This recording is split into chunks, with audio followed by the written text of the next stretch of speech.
So you've got the Congress very, very clearly saying here that the Prime Minister is politicizing and communalizing an issue by making this about Hindu-Muslim. They're saying very clearly that there's no question of us having mentioned Hindu or Muslim in our manifesto. But it is over wealth redistribution that you're seeing this showdown, with the BJP also linking it to a statement that was made by ex-Prime Minister Manmohan Singh in one of his speeches, where he referred to minorities about distribution of wealth equitably, about resources, but also said Muslims have the first claim. And that's what's triggered this controversy. But let's get your highlights of what the Prime Minister has said today in his rally in Aligarh. The Prime Minister labelled the Congress manifesto as an attempt to implement an urban Naxal ideology.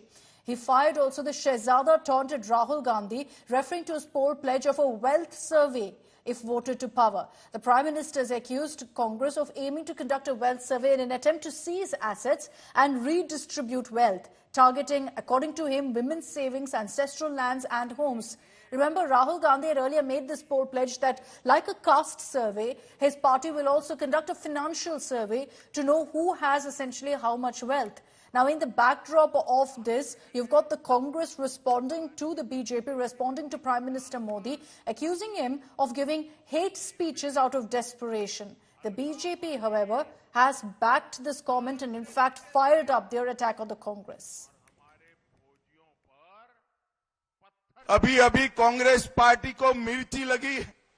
Modi ji ने उनके घोषणा पत्र में से सबकी संपत्ति का सर्वे करने का कहा है।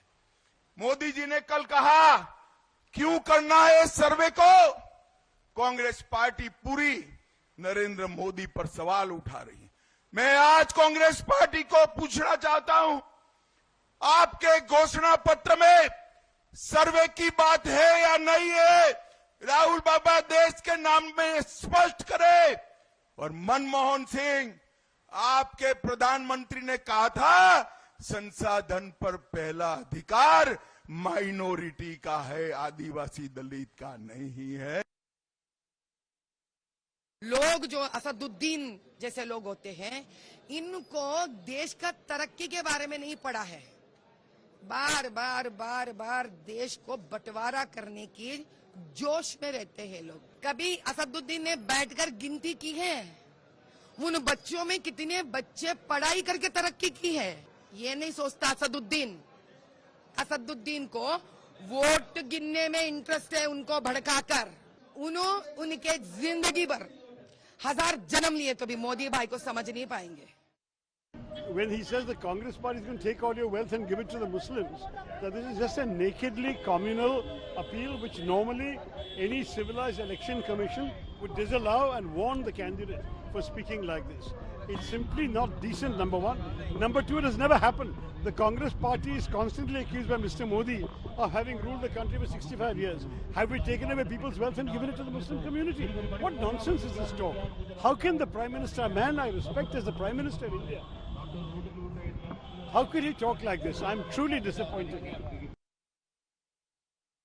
जिस तरह का दुष्प्रचार हो रहा है कि मोदी जी जो है आएंगे तो संविधान खत्म हो जाएगा, लोकतंत्र खत्म हो जाएगा, ये उस नेता के लिए कह रहे हैं जो नेता की लोकतंत्र के मंदिर पे मत्था टेक करके और अपने सीने से संविधान को लगा करके अपने सुशासन के सफर को 10 सालों तक आगे बढ़ाते हुए आगे बढ़ रहे हैं। उनके लिए आप इस तरह के दुष्प्रचार कर रहे हैं, तो निश्चित तौर से इस तरह का दुष्प्रचार इस बात का प्रतीक है कि आपका अभी से जो है वो हार का हैंगओवर और डिफीट का डिप्रेशन सर चढ़ के बोल रहा है। प्रधानमंत्री ने एक ऐसा भाषण दिया जिससे लगता है कि पहली चरण के जो मतदान हैं उनके पक्ष में नहीं जा रहे। 1950 के बाद शायद ही ऐसा बयान किसी प्रधानमंत्री ने दिया होगा जो इशारा करता है कि हमारे जो अल्पसंख्यक यहाँ तब से रह रहे हैं वो घुसपैठी हैं। ಅವರು ಪ್ರಧಾನಮಂತ್ರಿಯಾಗಿ ಇಷ್ಟು ಕೆಳಮಟ್ಟಕ್ಕೆ ಮಾತಾಡಬಾರ್ದಾಗಿತ್ತು ಅಂತ ಅನಿಸುತ್ತೆ। ಯಾಕಂದರೆ ಯಾರಾದರೂ ಹಿಂದೂಗಳ ಮಂಗಳಸೂತ್ರನ ತೆಗೆದು ಮುಸಲ್ಮಾನರಿಗೆ ಕೊಡ್ತೀವಿ ಅಂತ ಹೇಳೋದಿದೆಯಲ್ಲ, ಅವರು ಅವರ ಸ್ಥಾನಕ್ಕೆ ಅಗೌರವ ತರ್ತಕ್ಕಂಥ ಮಾತುಗಳು. ಈ ದೇಶದ ಪ್ರಧಾನಮಂತ್ರಿಯಾಗಿ ಎಲ್ಲ ಜನಾಂಗದವ್ರನ್ನೂ ಕೂಡ ಸಮಾನವಾಗಿ ನೋಡ್ಕೊಳ್ತಕ್ಕಂಥ ಕರ್ತವ್ಯ ಅವ್ರದ್ದು. ಅವರು ಈ ಥರ ಮಾತಾಡೋದಿದೆಯಲ್ಲ, ಇದು ಅವರ ಶೋಭೆ ತರ್ತಕ್ಕಂಥ. Honorable Prime Minister should know that he has taken a oath on the Constitution that every section will be taken oath. He is the head of the country, and all people in this country are equal. You can't differentiate anyone. It is sending bad message across the country and the world. This is a very unfair. किसी भी प्रधानमंत्री से, कोई party का प्रधानमंत्री हो, उससे देश कभी अपेक्षा नहीं करेगा कि आप जो है प्रधानमंत्री हैं, तो प्रधानमंत्री ना कोई एक पार्टी का होता है, ना एक जाति का होता है, ना एक वर्ग का होता है। प्रधानमंत्री देश का होता है, और जब देश का प्रधानमंत्री होता है तो बातें भी उनको उस लेवल की करनी चाहिए, मेरा मानना ये है। Election should fight with harmonious mindset. That should begin from the Prime Minister itself, because Prime Ministership is the big position in this country, constitutional position. But this is quite unfortunate. He is lying everything. He is entirely misquoting the Congress manifesto. That is why we decided to send the manifesto from all over India to PMO. मुद्दे की बात करें, प्रधानमंत्री जी हाथ जोड़ करके appeal करते हैं कि नफरत की राजनीति छोड़े, मुद्दे की बात करें। आप बताइए, आपने 10 साल में क्या किया, और आपका बिहार के लिए, देश के लिए क्या विजन है? उस पे बात ना करके केवल मंदिर, मस्जिद और हिंदू मुसलमान की बात करना प्रधानमंत्री स्तर पर शोभा नहीं देता है। शुरू से तो ये लोग वही करते आए हैं। हमारे लिए सब भाई बराबर है, सब कोई इंसान है, सबके रगों में वही खून दौड़ रहा है।